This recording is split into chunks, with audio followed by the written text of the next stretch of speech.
Politicians are going in one direction, we're going in another. And when you have it, why did I say on 9/11 it was important for you to know you're not alone? Because if you know you're not alone, you're not going to budge. 84% of Americans know they're not alone. They ain't budging. But almost 70% of those ruling us also don't think they're alone. 70, they're like, looking around, these people are stupid out there. Let them eat cake. Hey, that's where I recognize this, the French Revolution. That's right, all we have to do is put little gates here, and we've got Versailles. Isn't that great? These are the people that look at you in their coach. Oh yes, let them eat cake. How do they live like those peasants? Look, how do you solve this?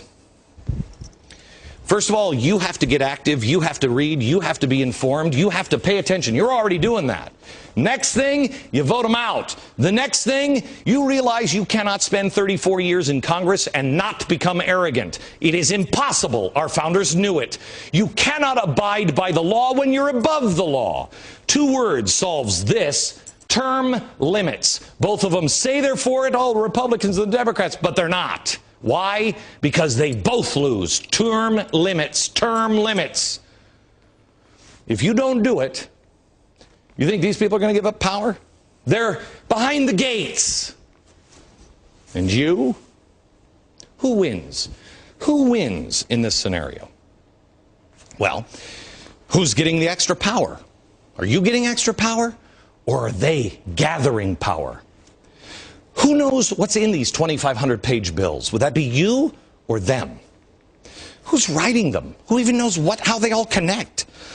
Who's exempt from the laws that are in those bills? You or them? Who gets stuck with the tax bill to do those things? You or them? Who has to pay for it when the inevitable happens and it doesn't work and they need even more power, more government, more money? That would be both parties are heading the same direction.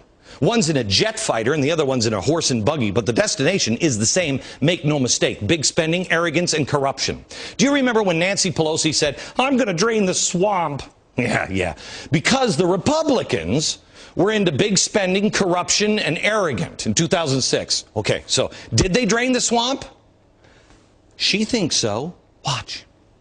When I came in, we said, we'll drain the swamp. And we did. We passed most sweeping ethics reform in the history of the Congress. Yeah. Does anybody think we're better or worse on corruption now? Even the slimiest of the slime crawls out from under his rock in his office, Barney Frank, and says, let me tell you something. Maxine Waters is wrong. Maxine Waters getting hammered by Barney Frank. Washington views corruption as standard fare.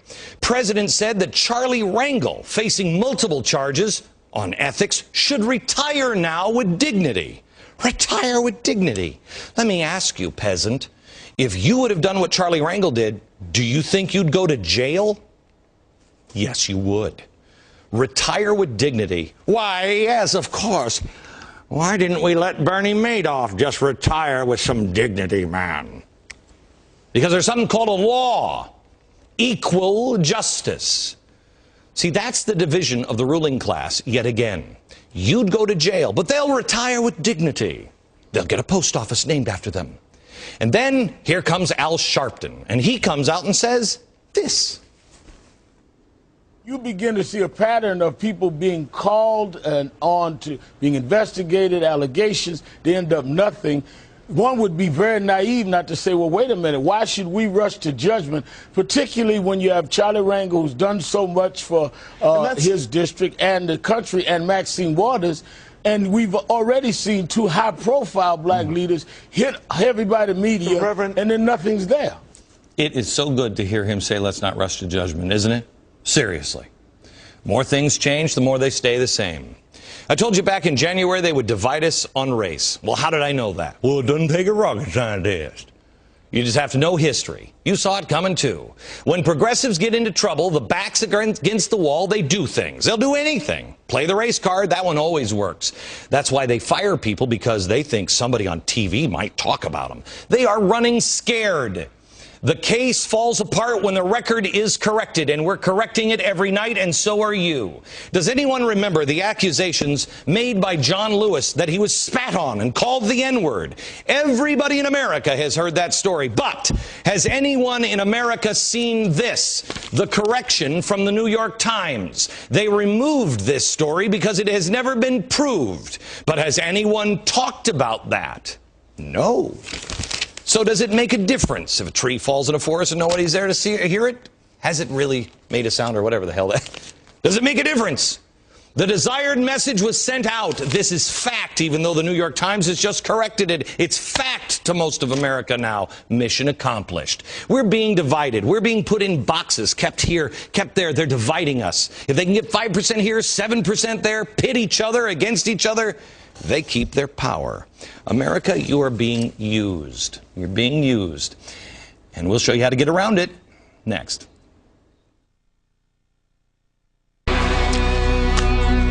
Talking a little bit about being used, being pitted against each other, and being set up. And you've got to know what the score is. You've got to know what the game is, so you're not set up and you're like, oh, I've seen this.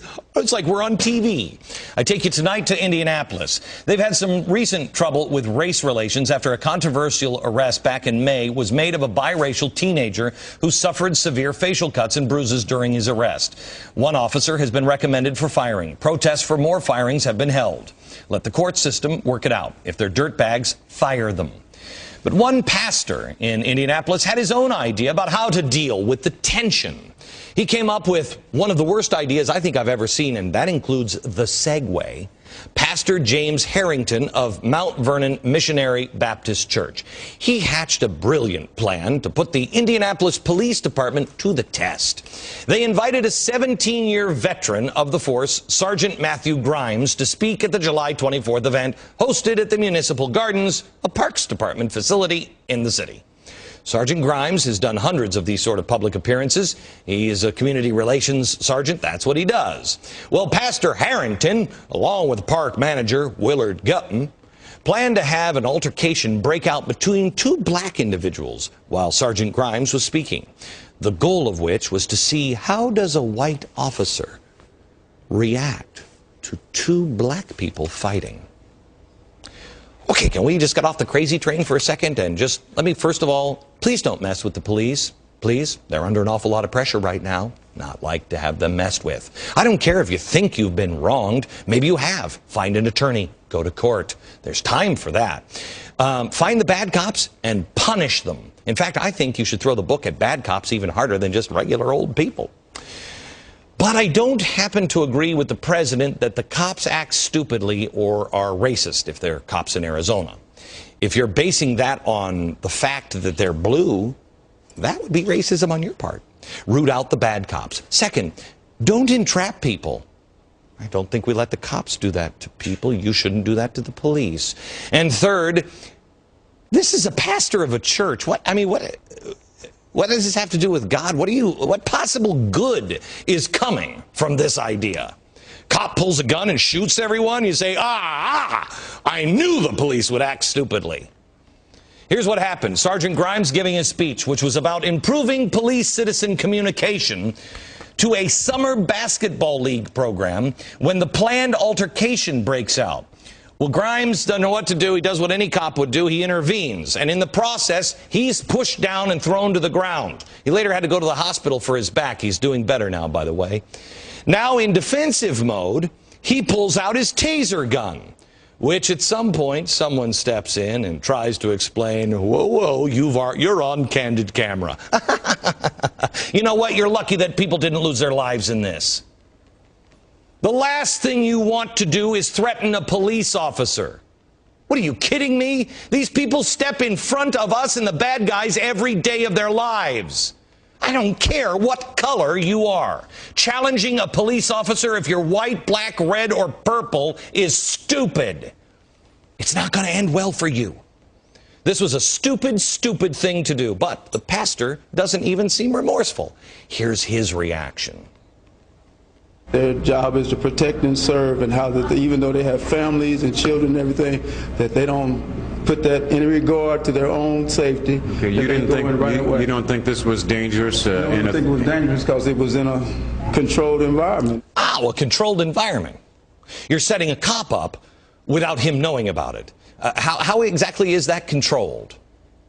We are trying to do anything that we can to save the lives of our children. So if we have to have live demonstrations of violence carried on by professional actors who are trained to do what they do, then that's what we do. What are you even talking about, man? Staging a fight in front of cops and throwing the cops to the ground doesn't actually sound like anything to do with saving the lives of kids. If anything, it puts lives in danger. If anything, it teaches those kids who are watching it that you can screw with the police. Our police, as I said, are under tremendous pressure because of civil unrest, because of people like this, because of leftists, because of the treatment they're getting from the White House, and because politicians and labor unions are squeezing our police officers, our teachers, and our firemen. They are squeezing them and using them as pawns. The last thing they need is this. Are there bad cops? You bet there are. Are there bad janitors? You bet there are. You deal with them as individuals, not as a collective. You deal with the bad cops and you deal with them harshly. The overwhelming majority of cops are upstanding and honorable people who stand between you and a bullet. I showed you this playbook. It was from the Weather Underground. They hated the pigs. At a minimum, they want a distrust of police, and they've got it in this administration. I want you to be different. I want you, if you see a cop, you stop and thank them. They'll probably go, what? You stop and thank them. You let them know you appreciate the job they do every single day. But even if you don't worry about it. Because when you call them, even if you hate them, even if you call them pigs all the time, when you need them and you call them, they still come to your dirtbag house and they'll stand between you and a bullet no matter what you call them. Because that's the kind of people they are. An article in the Wall Street Journal asks this question of Glenn. How is it that one set of people knows for sure what it means to, quote, take America back, but another set keeps contradicting them? Well, Glenn's got the answer. Next. Oh, I have a feeling it might be a snotty break because we're going to quote from the Wall Street Journal here. You see, this is the summer of recovery. The administration is adding job after job to the government payrolls, pouring stimulus money into wonderful products like, I am not kidding you, cocaine for monkeys to see if they like Doritos when they're high. Why? But it's also the summer of restoration, and we've made a pledge to you to restore history on this program, to show you what really happened, good and bad, to bring us to a place where we are now. How did that happen?